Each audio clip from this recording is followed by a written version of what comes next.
yo'l va santexnika ishi garantiya bilan bir vaqt o'zida bitta qo'l bilan bitadi. Shu ko'mir katta yo'lda hisoblanadi. Uni ham aqlli turlari. Ko'mirni maydasini yoqadiganlarda afzal hisoblanadi. Svetdan ko'ra ancha arzon tushadi. Gaz yo'l joylarda unumli foydalanadi. Keyin mana hozir menga ko'p obunachilarimiz Buxoro yoki Samarqand, Toshkentdan ham aloqaga chiqishadi. Hozir gaz bor, lekin qishda ana sovuqda u yo'q bo'ladi. O'chib qoladi yoki juda pasayib ketgan hisobiga misol uchun variantlardan foydalanolmay qolishadi. Shu holatda ikkalasini birga qo'yib ketsa bo'ladi. Birga ag'lab qo'yib ketsa bo'ladi. Uстановка jarayonida bizga murojaat qilishadigan bo'lsa, ham gazli kat yo'lga, ham ko'mir kat yo'lga moslab ketsak bo'ladi. Ha.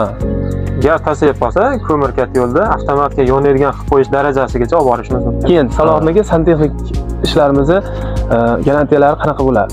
3 yilgacha bemalol garantiya bera olamiz. Muzlatishmasa, zarba bo'lmasa bo'ldi. Biz hamma yo'g'idan mahsulotgacha to'lab berishga qo'limiz yetadi. Tashqi ta'sir bilan